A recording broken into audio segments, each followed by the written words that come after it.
¿Quieres dormir tranquilo sin pensar si vas a cobrar el alquiler? ¿Estás pensando en arrendar tu vivienda? ¿Ya está habitada pero tienes problemas de cobro? ¿No tienes tiempo para ocuparte de las llamadas de tu inquilino?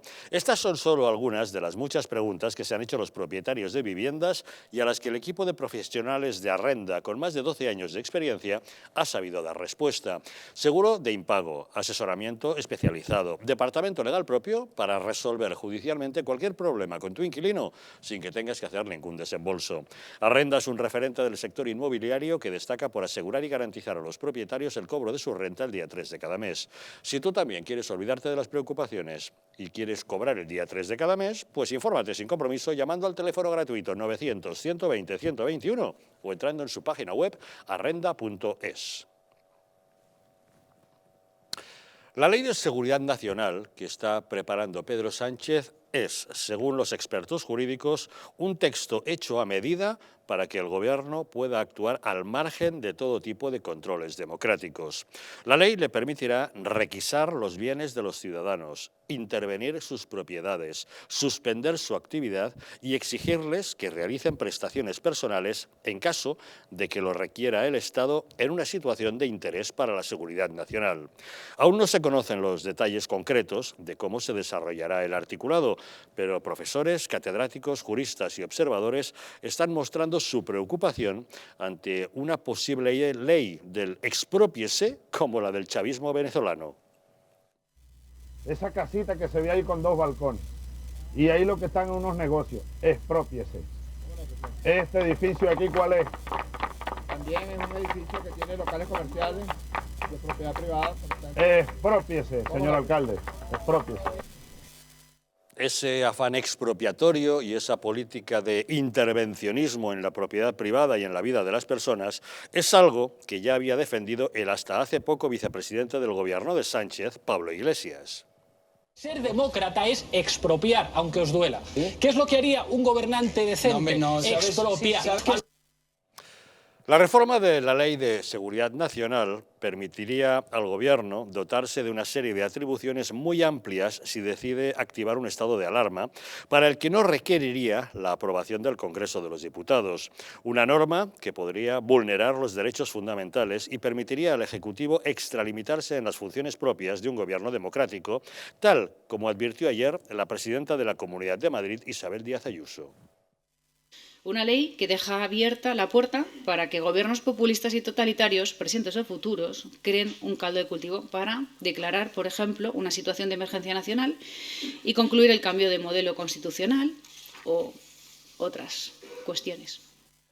Tenemos comunicación con nuestro analista Ignacio de Moya. Don Ignacio, muy buenas noches. Buenas noches, don Javier, un gusto estar con ustedes. Muchas gracias por acompañarnos. ¿Qué opinión le merece esta reforma de la Ley de Seguridad Nacional que pretende llevar a cabo Pedro Sánchez?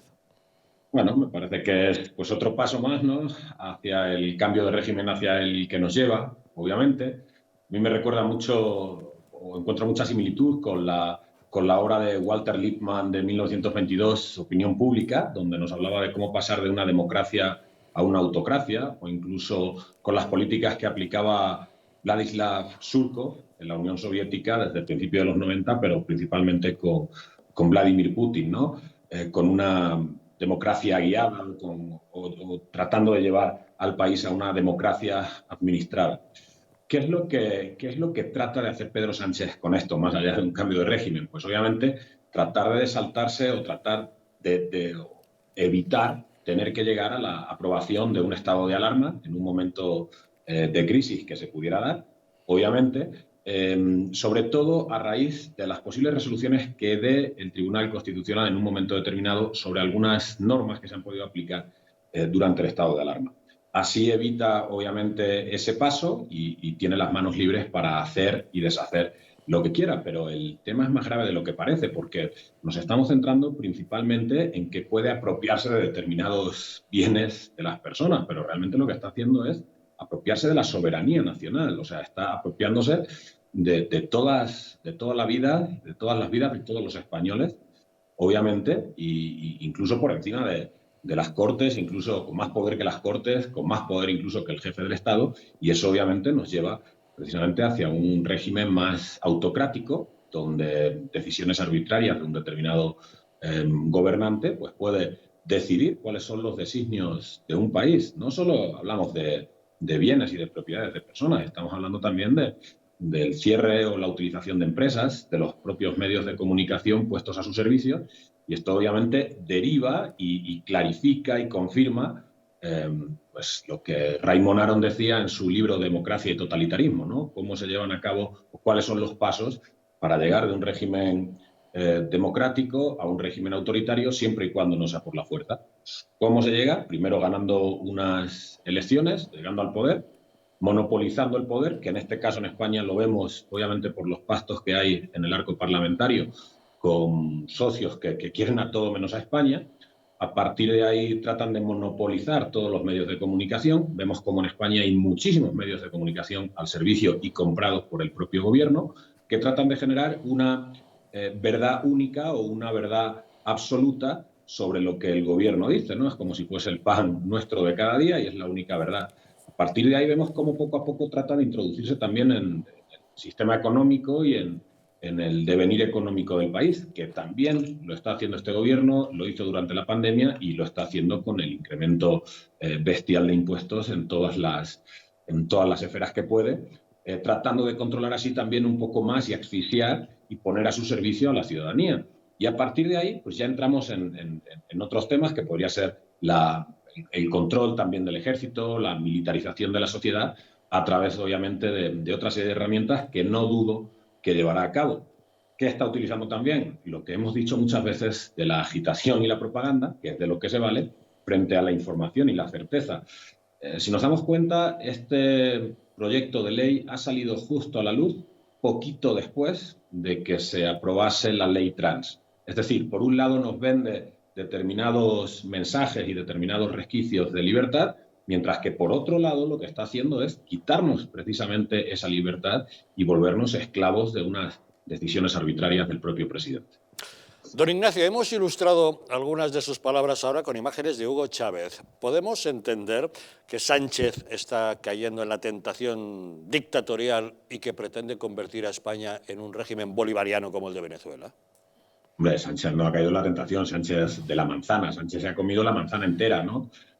Por supuesto que estamos en el mismo proceso, pero de una manera muchísimo más acelerada de lo que se llevó a cabo el proceso que se llevó a cabo en Venezuela.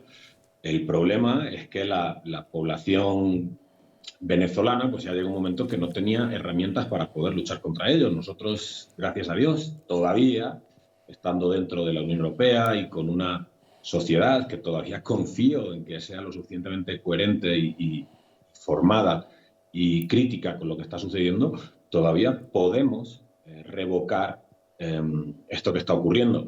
Ahora, va a depender mucho también del espíritu españolista que tenga la sociedad y de las ganas de querer cambiar las cosas, porque no olvidemos que Venezuela es también en un momento determinado el país más rico de toda América Latina, con las reservas de petróleo prácticamente las más grandes del mundo.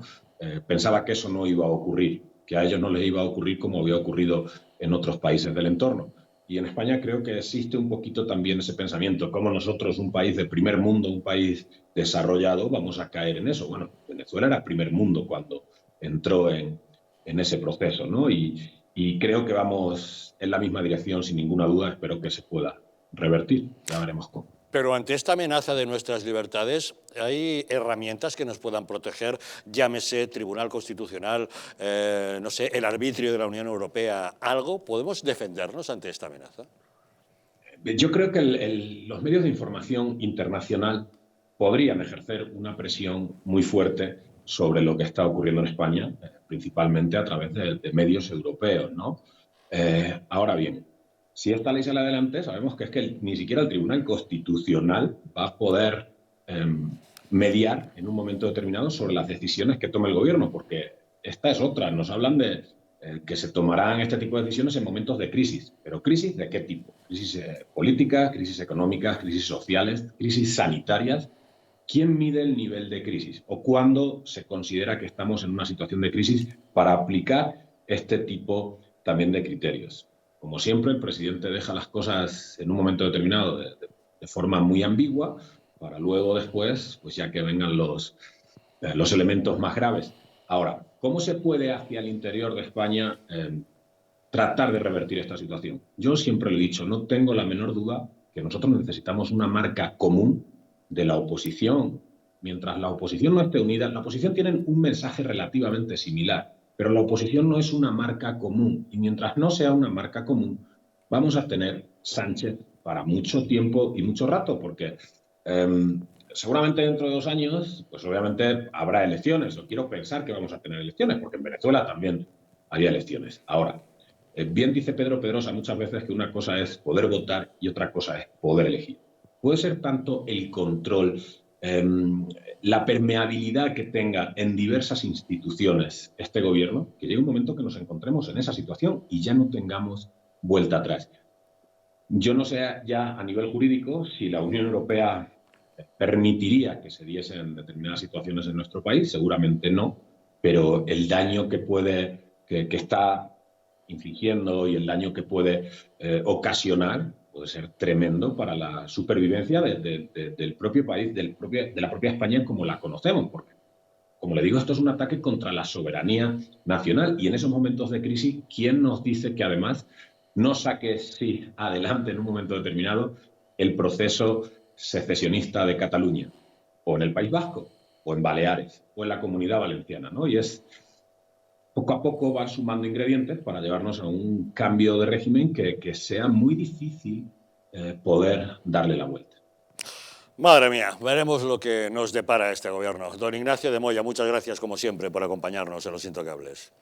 Gracias, don Javier, un abrazo, cuídense mucho. Hasta luego, muy buenas noches. Don Roberto, ¿qué le parece? Bueno, vamos a ver.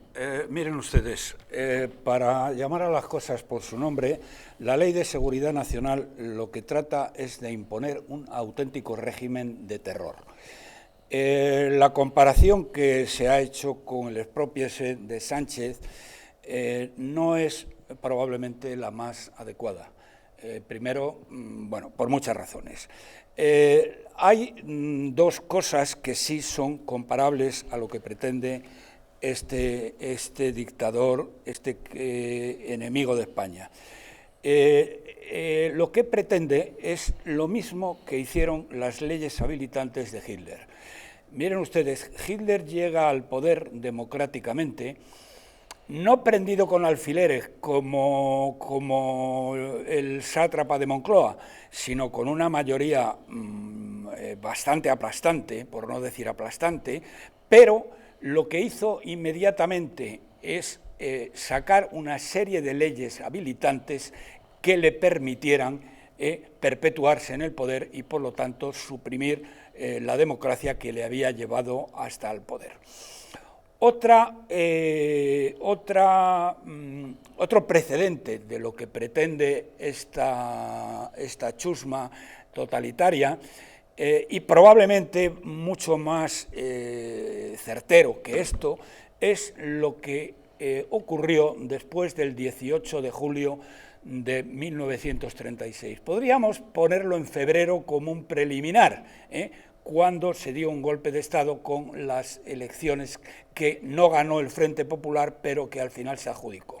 Pero bien, a partir del 18 de julio, el Partido Socialista, el gobierno socialista, que era socialista, y por lo tanto son los mismos que hay ahora, puso en marcha toda una serie de leyes que conducían exactamente a lo mismo, que eran, primero, movilizar a todos los mayores de edad y requisar los bienes de todas las familias y de todas las personas. Por lo tanto, fíjense ustedes más en lo que ocurrió, analicen ustedes más lo que ocurrió con las leyes habilitantes de Hitler y con lo que ocurrió con las leyes que puso en marcha el gobierno de la Tercera República. Y digo Tercera República porque la Segunda República murió el 18 de julio. A partir del 18 de julio entra en funcionamiento una república de terror, de asesinato, de crimen, y esas leyes son las que tienen que tener ustedes en cuenta. Esto por un lado. Por otro lado, aquí, ¿qué puede hacer la sociedad española? Bueno, la sociedad española puede hacer muchas cosas, pero los primeros que pueden hacer son el PP y Vox. Sería probablemente deseable que hubiera un solo partido de la oposición, pero como eso no es posible, que se pongan de acuerdo dos personas frente a una ley del terror que nos intentan imponer, no debería ser algo imposible. Bueno, lo que han dicho es, bueno, como de la señorita Pepis, dice que van al Constitucional. Hombre, por Dios, señor Casado, señora Abascal, ¿para qué van a ir ustedes al Constitucional? Si el Constitucional va a hacer lo que diga el sátrapa de Moncloa. Eso es una pérdida de tiempo inútil, ¿eh? Bien, ¿qué es lo primero que tendrían que hacer? Pues mire, lo primero que tendrían que hacer si esa ley se aprueba o cuando se empiece a debatir es repetir lo que ocurrió el pasado 13 de junio en Colón, donde hubo 250.000 de personas, pero esta vez no en Colón, sino convocar a 250.000 de españoles a cercar la Moncloa, que entonces es cuando los medios de información internacional se lanzarían sobre España y se focalizarían sobre España. No digo que vayan a ocupar la Moncloa, sino a cercar la Moncloa de tal forma que queden alertados todos los medios de comunicación internacionales, que deberían haber hecho el día 13, pero que fue un fiasco total, y la gente que estaba enardecida le echaron un jarro de agua fría los discursitos que hubo allí y se fue a su casa cabreadísima. Bien, luego, por supuesto, está el Tribunal de Derechos Humanos de La Haya y el Tribunal de Luxemburgo y la propia Comisión Europea. Así que, señoras y señores, empiecen ustedes por ahí, porque esto me decía César Vidal, que es un gran historiador, que esto es una nueva ley de esclavitud. Si ustedes permiten esto, es que ya permiten cualquier cosa. Y nada más un consejo con el que termino. Si esta ley llega a discutirse en el Parlamento, señoras y señores, pongan lo que puedan poner a salvo. Su dinero lo pueden poner a salvo.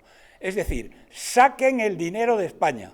Lo pueden llevar a los mismos bancos que lo tienen aquí, pero a las sucursales que tienen fuera de España. Es decir, si ustedes tienen el dinero en el Banco de Santander o en el BBVA, pues lo llevan al Santander de Londres o lo llevan al BBVA de Zúrich, que además eso se lo ofrecen ya mismo a todos los grandes capitales y es lo que los ricos de este país realmente es ahí donde lo tienen, aunque lo tengan en bancos españoles, pero lo tienen fuera de España. Y una última cosa que no acabo de entender, pero que seguro que la tienen atada y bien atada.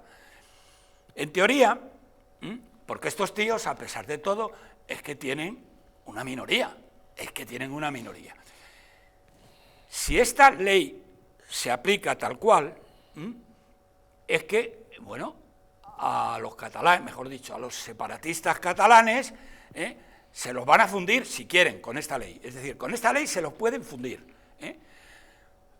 Lo mismo le pasa al PNV y lo mismo le pasa a los bilduetarras.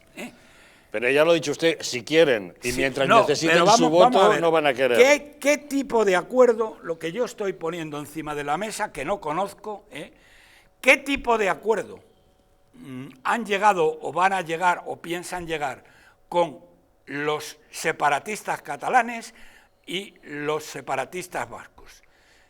El único que se me ocurre es decir, esto vale para toda España, menos para Cataluña y menos para el País Vasco.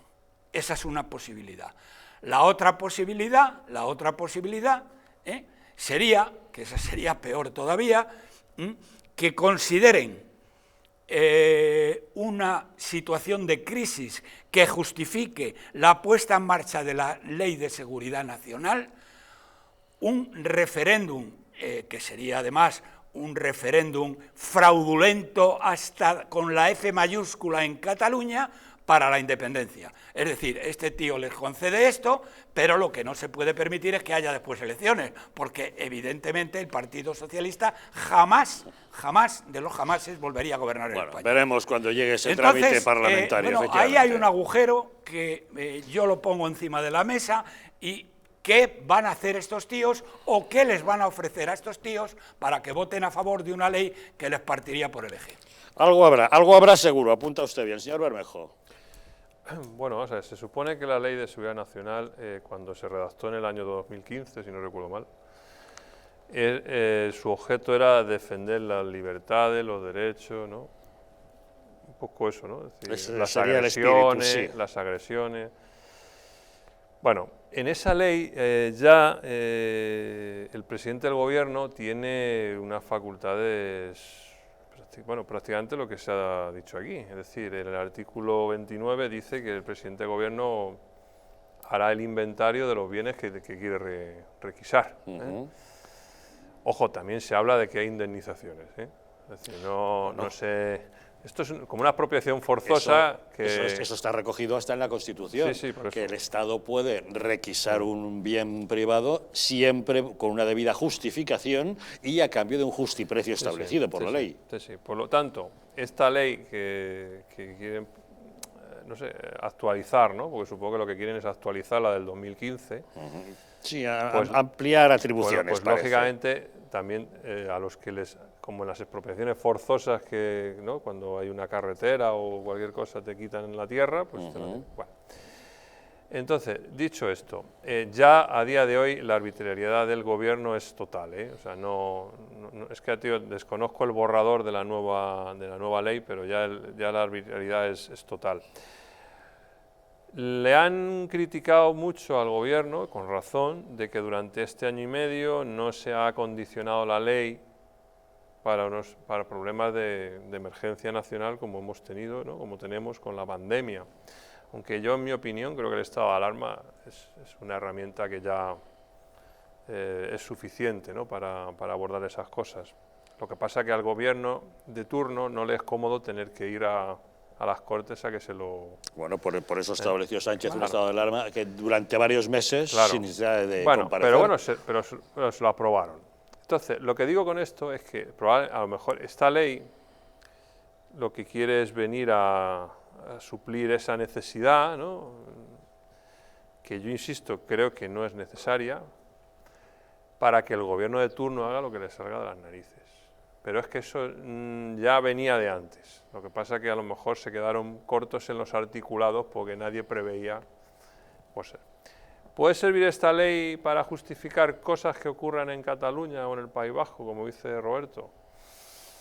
Pudiera ser. No, don Roberto apuntaba muy bien que realmente esta ley bien utilizada podía parar los pies a los separatistas, pero es que no sé por qué se sospecha que la intención de la nueva redacción no es utilizarla para eso, sino para todo lo contrario. Pues mire, yo es que ya le he dicho 1000 veces, si de algo estoy convencido del PSOE, o sea, el PSOE le dará el oro, el moro, lo que sea a los separatistas, pero de lo que estoy convencido es que jamás permitirá que Cataluña o el País Vasco se independice, porque eso sería una puñalada de muerte para el PSOE.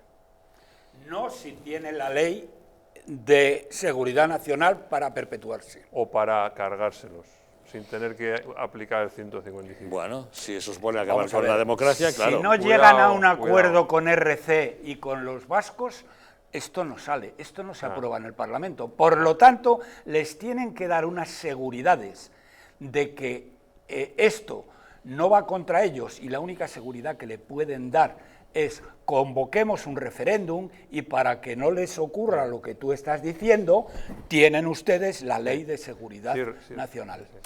Don César.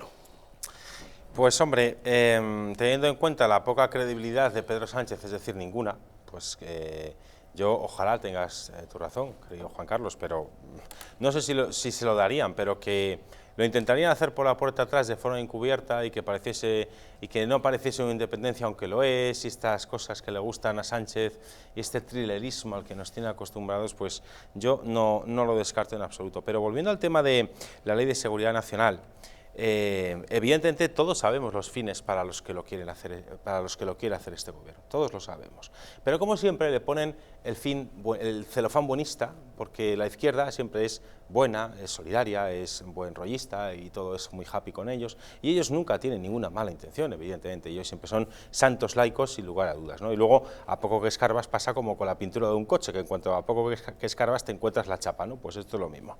Porque claro, dice, no, la posibilidad de decretar servicios o trabajo obligatorio para el gobierno, una especie como de servicio militar civil obligatorio. Lo vimos durante la pandemia y lo vimos durante Filomena, que muchísimas personas se pusieron a disposición, por ejemplo, en los hospitales, médicos que estaban jubilados, que no tenían ninguna obligación legal, salió de ellos, llamar a sus hospitales y decir, me pongo a disposición por si lo necesitáis, en los peores meses de la pandemia. Lo de expropiar empresas, ¿qué necesidad hay? Si también lo vimos durante la pandemia, que toda la red de hospitales privados de Madrid, por ejemplo, se puso automáticamente a disposición de la Consejería de Sanidad y ofreció toda su infraestructura técnica y humana para la situación de la pandemia en los peores meses y después también. O, por ejemplo, empresas de restauración que estaban operativas, las poquitas que estaban operativas cuando se decretó el confinamiento, se pusieron a disposición de la Comunidad de Madrid para ofrecer los menús escolares. Finalmente hubo 2 que tenían infraestructura operativa para poder satisfacer de menús escolares a toda la Comunidad de Madrid, no solo Madrid ciudad, sino también los 178 municipios restantes, que fueron Telepizza y Rodilla, tan criticado que fue el gobierno regional por eso, y sin embargo... Viena Capellanes también se puso Viena Capellanes, servicio, tienes sí, razón, señor. que se me olvidaba esa tercera, tienes razón, y muy meritoriamente, y es justo reconocérselo, es así. Los hoteles se pusieron a la disposición de la Comunidad de Madrid para 2 cosas fundamentales, para recibir personas que estaban sospechosas de haberse contagiado y que hicieran cuarentenas en esos hoteles, y para el lugar de descanso del personal sanitario que estaba en primera fila luchando contra el coronavirus. Muchísimos hoteles se dirigieron a la Comunidad de Madrid y se pusieron al servicio de la Comunidad de Madrid.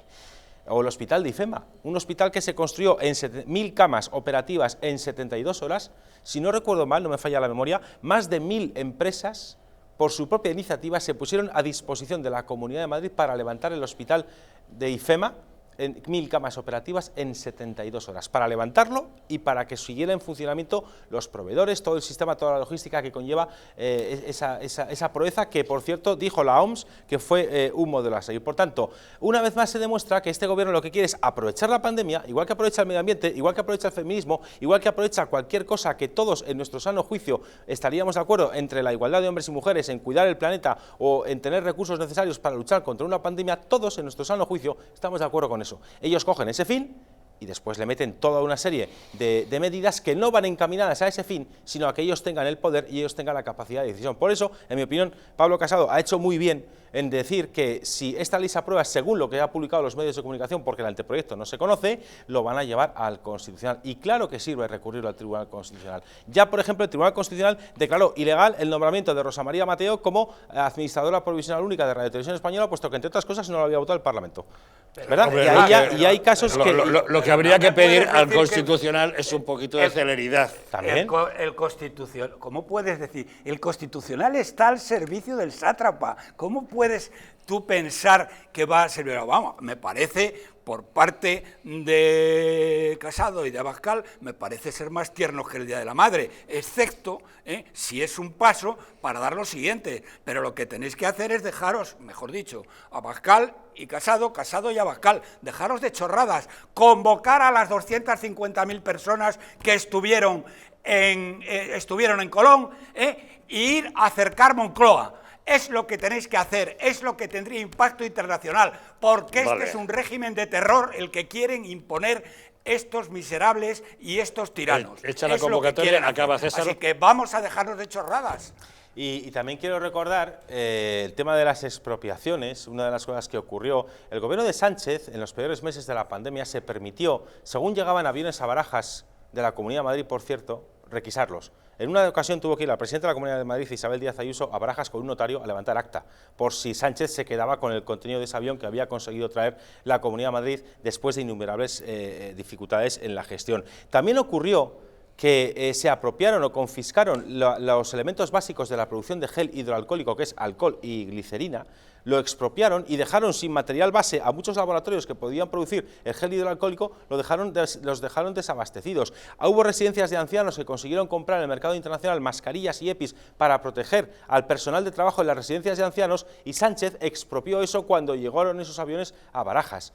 Por tanto, esta ley es absolutamente innecesaria, puesto que ya todas esas cosas ya las hicieron en los peores meses de la pandemia con los nefastos resultados que hemos visto. Pues veremos en qué termina esto de la reforma de la Ley de Seguridad Nacional, que a juzgar por lo que conocemos hasta ahora puede ser muy preocupante, pero efectivamente hemos de conocerla en detalle y ver, en todo caso, cuál es su tramitación parlamentaria.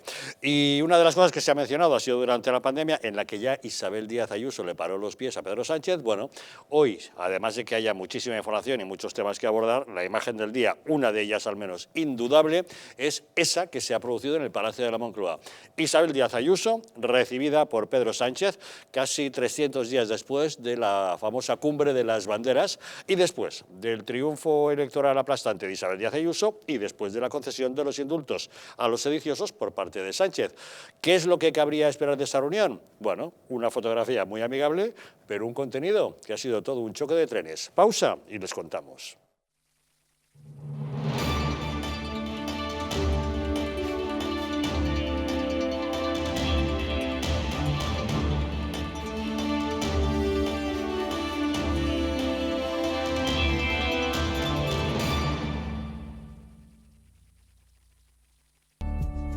El cuidado de la flora intestinal es esencial para el bienestar digestivo, el metabolismo y el sistema inmunitario. La combinación de prebióticos y probióticos de Symbioline Megaflora, con 2 mezclas estandarizadas de LA5 y BB12, aporta más de 35 billones de microorganismos vivos. Y la vitamina B6 contribuye al metabolismo energético normal. Symbioline Megaflora, de Mundo Natural.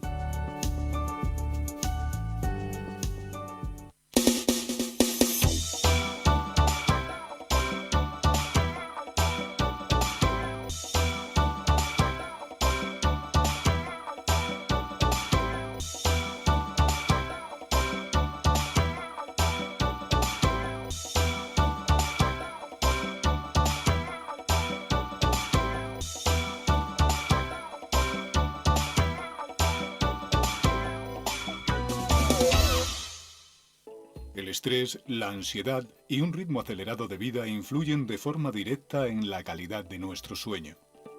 Calm Plus, de Mundo Natural, es una combinación de aminoácidos esenciales como el L-triptófano, precursor de la serotonina, y la vitamina B6, que contribuye al funcionamiento normal del sistema nervioso y a disminuir el cansancio y la fatiga. Vive con tranquilidad. Calm Plus, de Mundo Natural. ¿Quieres dormir tranquilo sin pensar en si cobrarás tu alquiler? Con nuestro servicio de gestión integral podrás olvidarte de tus preocupaciones porque Arrenda se encarga de todo, pagándote el día 3 de cada mes sin excusas. Si tienes una vivienda alquilada o estás pensando en hacerlo, contáctanos. Arrenda, el alquiler seguro y garantizado. ¿Sabías que en España hay 30.000 muertes por infarto cada año? ¿Sabías que después de un infarto, cada minuto transcurrido disminuye las posibilidades de sobrevivir un 10%? ¿Sabías que una ambulancia de media tarda en llegar a nuestra casa entre 10 y 12 minutos, produciéndose 3 de cada 4 infartos en nuestro hogar? Nace en España el proyecto Protege tu Vida con el objetivo de salvar más de 7.000 vidas al año. Ahora, salvar tu vida depende de ti. Crea en tu hogar un espacio cardioprotegido con el mejor desfibrilador y de fácil uso. ¿Qué precio le pones a tu vida? Llama ahora al teléfono 900-730-061 o entra en nuestra página web www.protegetuvida.eu y verás que proteger tu vida cuesta muy poco.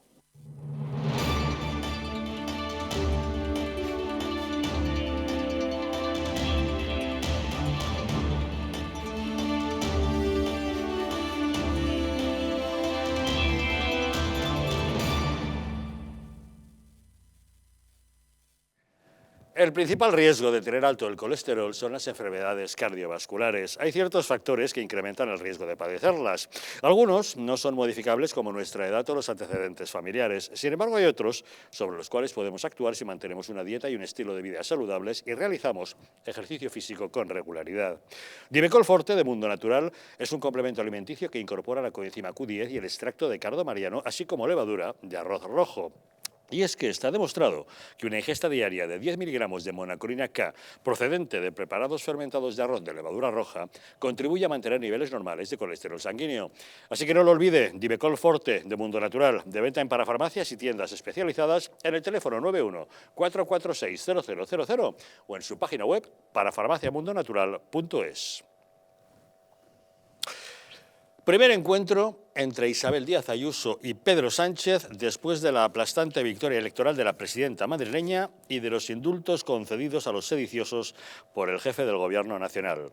Tras los gestos de cortesía para la foto, Ayuso le ha cantado las 40 a Sánchez. Le ha advertido que no le permitirá que suba los impuestos a los madrileños.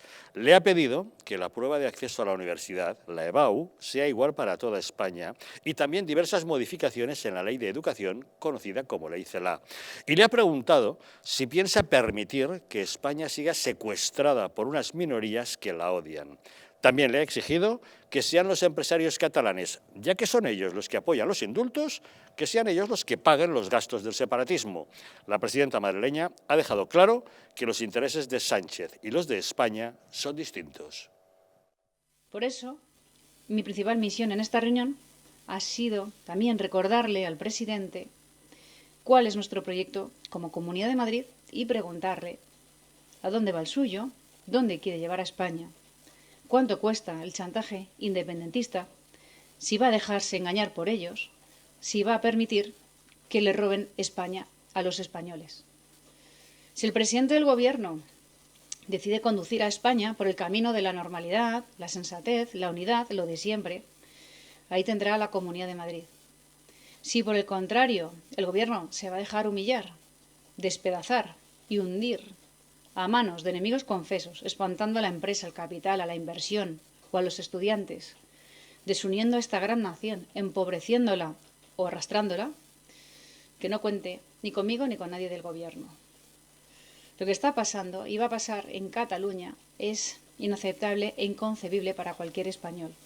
Algo que se repetirá inminentemente en el País Vasco y en Navarra y con toda seguridad en la Comunidad Valenciana y en Baleares, si el Gobierno no lo remedia. Mi postura es clara. No quiero una fiscalía a la carta para Cataluña, ni mesas bilaterales, como si de otro Estado se tratara, dejando al margen al resto de las comunidades, ni más privilegios, ni chantajes que han de pagar todos los españoles con su esfuerzo diario y con la aniquilación de sus derechos constitucionales. Ni Madrid, ni ningún otro territorio pueden seguir dejándose pisar por aquellos que odian a España, por minorías que bajo consignas racistas y por motivos económicos y políticos están secuestrando a nuestra nación y a nuestra soberanía. Con los independentistas nunca hay acuerdo, siempre empieza una nueva negociación para ellos. Queremos lo mejor para Cataluña, no la humillación de toda España, ni regalarles más dinero para que sigan fomentando su proyecto de ruptura. Y mi Gobierno estará aquí para cada español que necesite amparo, oportunidades, respeto y libertad. No podía dejar pasar la oportunidad de esta reunión para mirar al presidente a los ojos y manifestarle también mis discrepancias. Si sigue por este camino, tocará decidir o su futuro o el de España. Muchas gracias. Muy contundente la intervención de la presidenta Díaz Ayuso tras su encuentro en Moncloa con Pedro Sánchez. Don César. Pues es que más claro no se puede decir.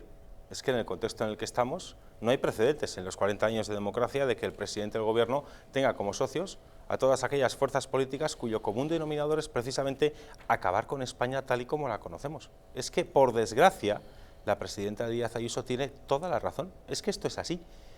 Y la prueba es que las medidas que va tomando Pedro Sánchez van en contra, primero, de lo que él dijo en campaña electoral y segundo, van en contra del interés general.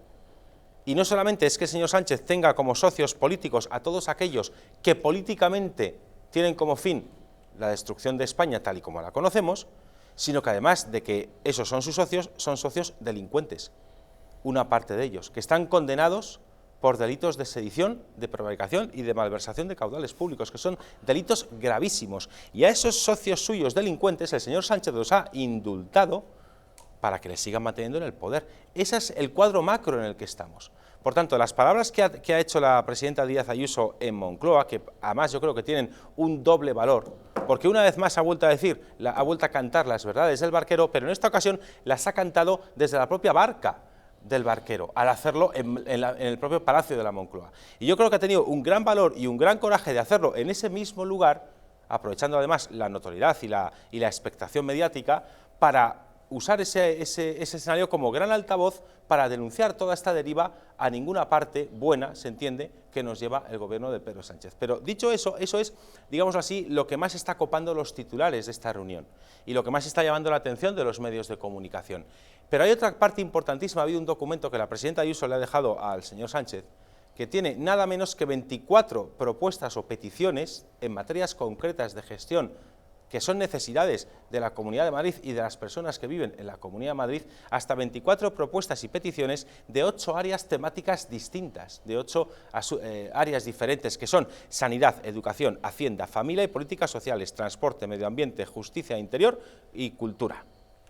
Y eso son cosas, por ejemplo, en Justicia Interior, Madrid tiene un déficit de agentes de Policía Nacional y Guardia Civil. La Comunidad de Madrid lleva meses intentando cerrar un acuerdo con el Ministerio del señor Marlaska para ceder, si no recuerdo mal, hasta 80 viviendas de la Comunidad de Madrid para uso de los guardias civiles y policías nacionales, para que elijan Madrid y para empezar a incrementar la ratio de policías en muchos municipios de la Comunidad de Madrid donde hay escasez de presencia de la Guardia Civil.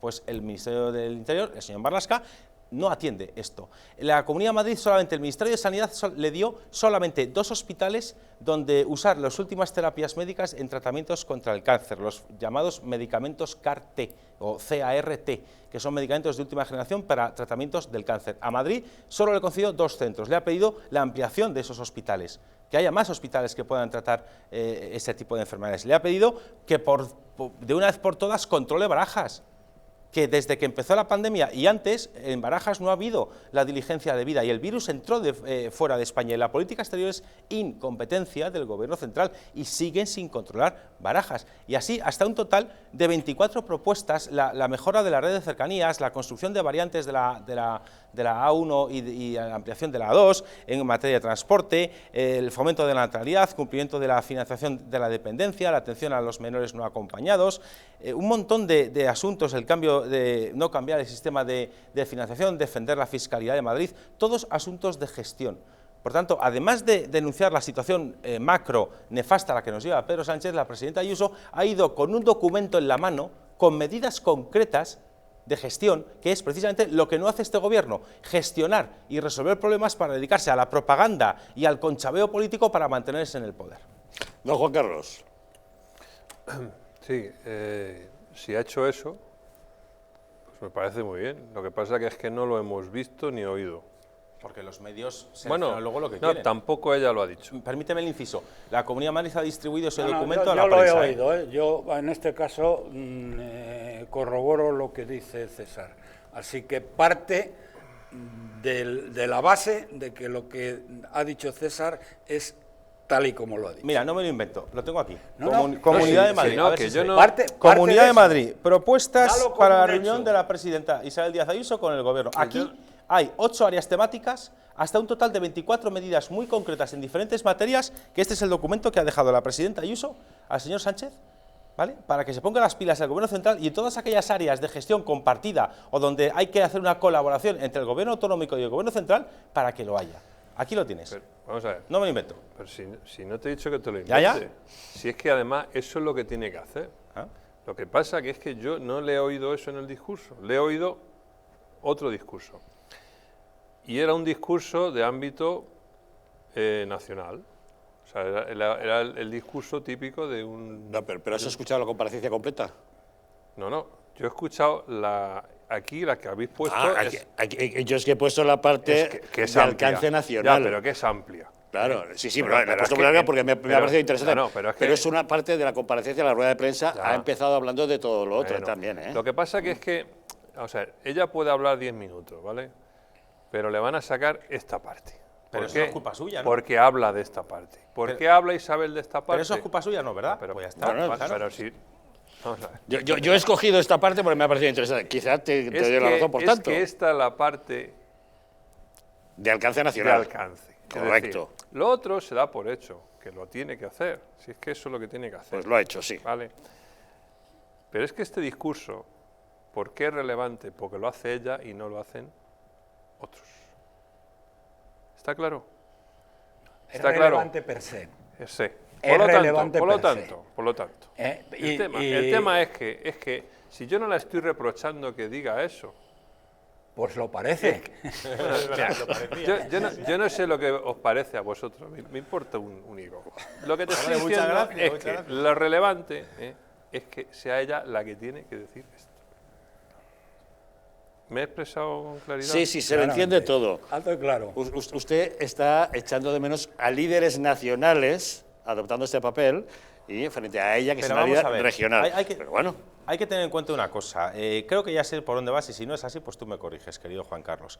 El protagonismo que está teniendo la presidenta Isabel Díaz Ayuso a escala nacional, debido a la confrontación que existe con el Gobierno central, viene en un marco muy concreto, y es que la Comunidad de Madrid, al igual que el resto de autonomías, por cierto, ha tenido que gestionar una pandemia sanitaria y una crisis económica como no hemos conocido en la historia reciente de España, porque el Gobierno central está desaparecido. Entonces, cuando desde los medios de la izquierda y desde la izquierda se acusa falsariamente a la presidenta de la Comunidad de Madrid de confrontar con Pedro Sánchez, la señora Ayuso no tiene intención de confrontar por confrontar. La señora Ayuso tiene que defender los intereses de una comunidad autónoma donde residen más de 6 millones de personas que tiene que gestionar y donde las decisiones del Gobierno central, o casualidad, son siempre a la contra de los intereses de los 6 millones de personas que viven en la Comunidad de Madrid. Cuando la señora Ayuso anuncia y afirma y confirma que plantará batalla por tierra, mar y aire contra el atraco fiscal que pretende perpetrar el Gobierno central de la supresión del impuesto a la muerte, la supresión del impuesto de donaciones y la recuperación del impuesto de patrimonio, lógicamente la señora Ayuso hace una defensa cerrada de que primero, eso es un atraco fiscal a los madrileños y que segundo, que si quiere armonizar el Gobierno central, que armoniza la baja al resto de autonomías, pero que no suba los impuestos a los madrileños, como muy bien dice la presidenta, para pagarle las juergas al independentismo. Y lo dice muy bien. ¿Qué quiere hacer la señora Ayuso con esto? ¿Confrontar gratuitamente por confrontar con el señor Sánchez o proteger los intereses de los madrileños? Yo te voy a ser muy claro. Yo la duda que tengo es, ¿Isabel realmente habla porque lo piensa o está siendo una herramienta de la calle Génova para recuperar el electorado que perdió de Vox? No, yo, en mi opinión... ¿Qué es? En mi opinión... ¿Es ella o es una marioneta del becario? Que si dice me permite Roberto? este contexto, yo lo que creo es que... Perdona, no me fastidies, no me fastidies, si la calle Génova desde el momento cero ha estado atacándola por tierra, mar y aire. Hombre, Juan Carlos, además, te digo más, es que sabes que es mentira, coño. O sea, que no... Si yo no he dicho, te estoy maneras, preguntando, perdona, ¿qué es? ese no es el problema. ¿Qué es? Ese no es el problema. Ahora cuando a me ver toque... si un día viene aquí que nos lo diga ella. Ese no es el problema. Porque es que yo quiero salir de esa duda. Pero bueno, no, ¿Es pero ella si no la hace que falta habla que venga. o está, Perdona, no hace hace falta que venga. Desde el momento cero que ella gobierna la Comunidad de Madrid hace 2 años y pico, la gente de Génova ha estado atacándola por tierra, mar y aire. Y todavía cuando ella convoca estas elecciones, a través del diario La Razón, los señores de Génova dicen que ella no debe ser la candidata a la presidencia de la Comunidad de Madrid, cosa que ya era demasiado tarde. Y sabes bueno, como no voy a hablar de esto, pero vamos a intentar hablar de lo importante. Vamos a intentar hablar de lo importante. Que es cierto, hay una cosa que ha dicho ella. ¿Y qué le ha dicho ella, Juan Carlos? No te quepa la menor duda. Eso lo ha hecho ella, asesorada o no, porque eso no se sabe. Ya lo sabemos que a veces ella se salta el guión, por Miguel Ángel Rodríguez. Pero hay una frase, que en eso tienes razón, dice: mi gobierno estará aquí para cada español que necesite amparo. Ha dicho mi y gobierno, eso, evidentemente, tiene la carga de profundidad que tiene. Pero no me digas, tú puedes decir, puedes decir, bueno, es que ella quiere ser la presidenta del gobierno, y sin duda lo sería, y sería una gran presidenta, no me cabe la menor duda, y eso lo piensan el 90% de los votantes del PP. Bien, pero no me digas que está siguiendo un guión de la gente de Génova a la que odia, y la gente de Génova la odia a ella. Pero dicho esto, esto no es lo importante. Lo importante es que ella ha preparado un pliego de cargos, si quieres ya, un pliego de peticiones al sátrapa de la Moncloa. Y el sátrapa de la Moncloa, cuando ella ha salido, lo ha tirado a la papelera directamente. Entonces, querida Ayuso, lo sabes perfectamente que el sátrapa de Moncloa ha tirado a la papelera tus peticiones justísimas para Madrid, y le ha entrado por un oído y le ha salido por el otro. ¿Y qué puedes hacer tú? Pues mira, querida Ayuso, lo que tienes que hacer,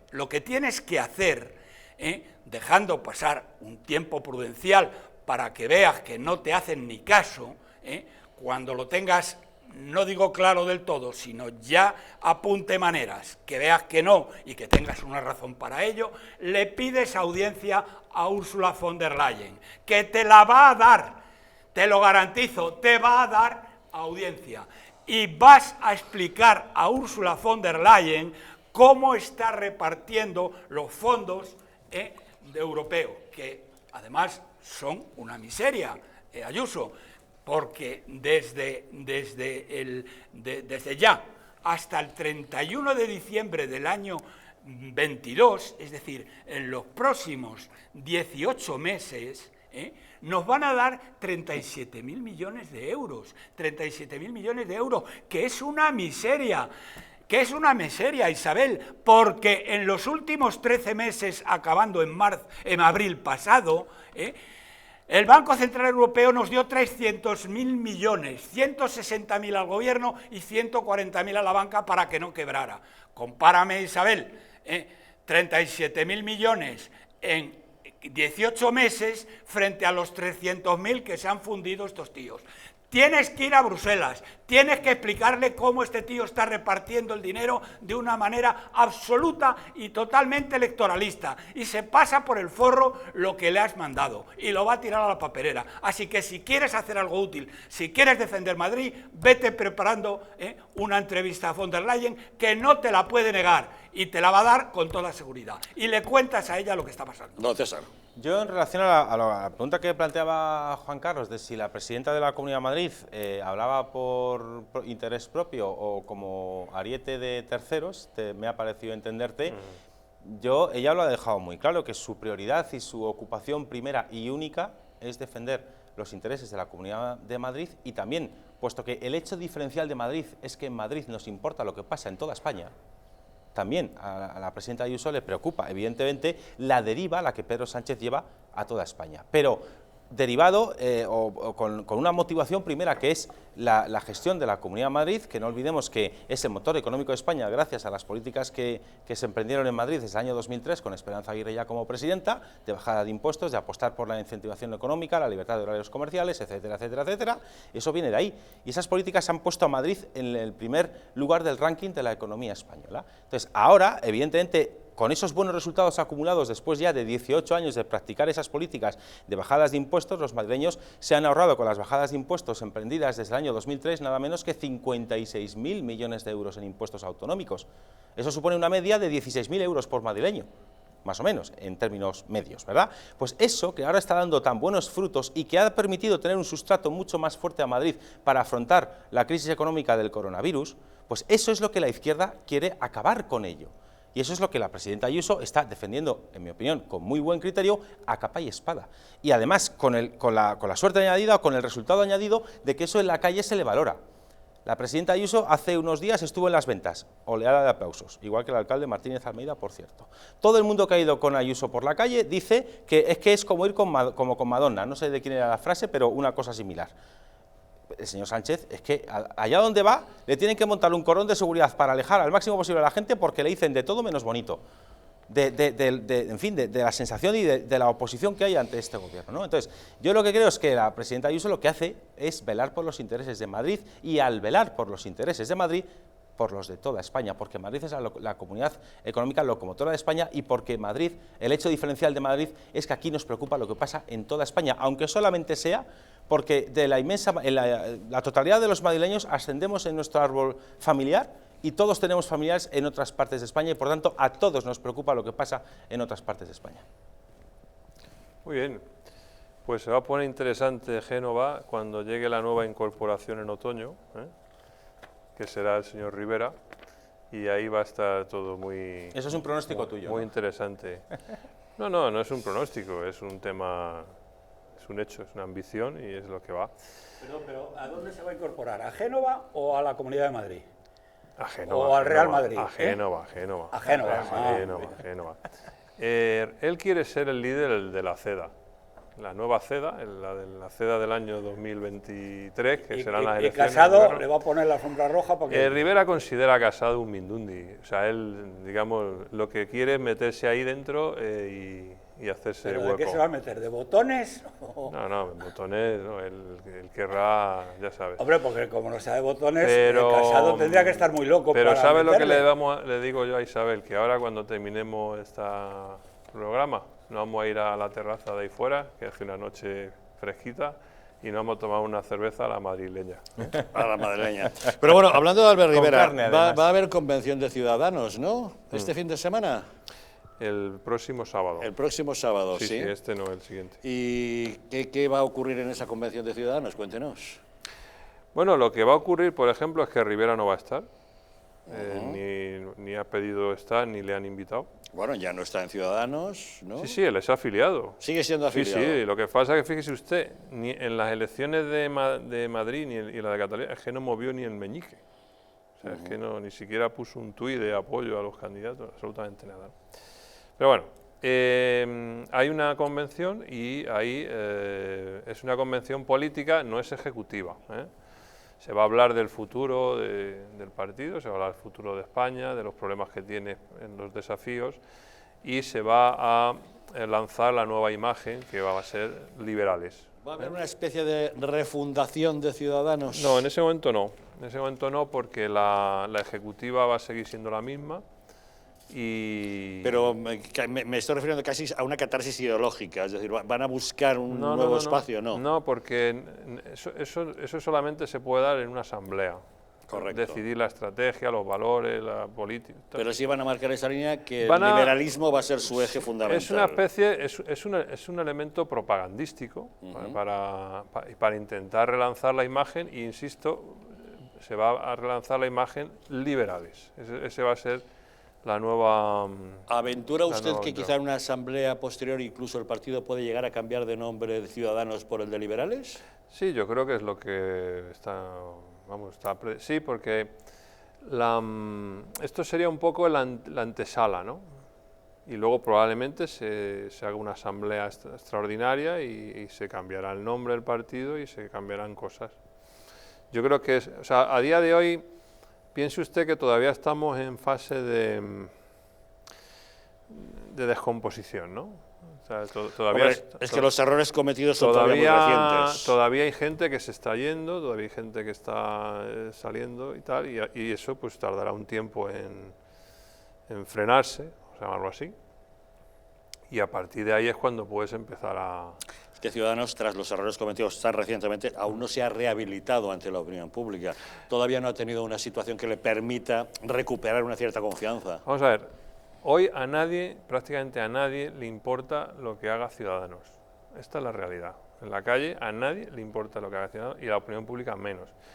Por lo tanto, nuestro futuro no va a depender de lo que hagamos nosotros, que en parte lo hará, sino más bien de lo que hagan los otros. Usted, que ha sido siempre tan crítico con la anterior dirección de Ciudadanos, ¿se siente ahora más integrado en Ciudadanos, en el partido tal como está en este momento? Hombre, yo hoy tengo una relación con los dirigentes de Ciudadanos que jamás había tenido. Entiendo que buena. Sí, sí. Porque mala sí la había tenido. Sí, o sea, yo Yo ahora mismo tengo una relación que jamás habría tenido en el pasado y recibo llamadas y hablo con gente con la que jamás hubiera pensado que me llamaría. Pues espero que nos tenga muy al corriente de lo que ocurra en esta convención, en una futura asamblea y en esa redefinición del partido. Don Juan Carlos Bermejo, muchas gracias por habernos acompañado. Gracias, César Sinde, por haber estado con nosotros. Muchas gracias, don Roberto Centeno, un día más por estar con nosotros. Nos vamos, pero ustedes no se vayan lejos, que ahora les dejamos con la película. Esta noche una comedia de lo más entretenida. Mi querida comisario. Nos narra las peripecias de una mujer que va conduciendo con su coche y tiene un accidente con un hombre que va en bicicleta. Resulta que ese encuentro fortuito no es más que un reencuentro. 20 años atrás habían tenido un idilio. Bueno, se reencuentran, vuelve a florecer el amor, vuelven a salir juntos. Él le cuenta que ahora es profesor de griego, pero ella le oculta que ahora es inspectora de policía. Lo que pasa, que el caso en el que está trabajando, acerca del asesinato de un diputado, le va a hacer muy difícil poder mantener en secreto su auténtica profesión. Y no les cuento más. Disfruten ustedes de la película, pasen un muy buen fin de semana, que nosotros les esperamos el lunes aquí, en Los Intocables.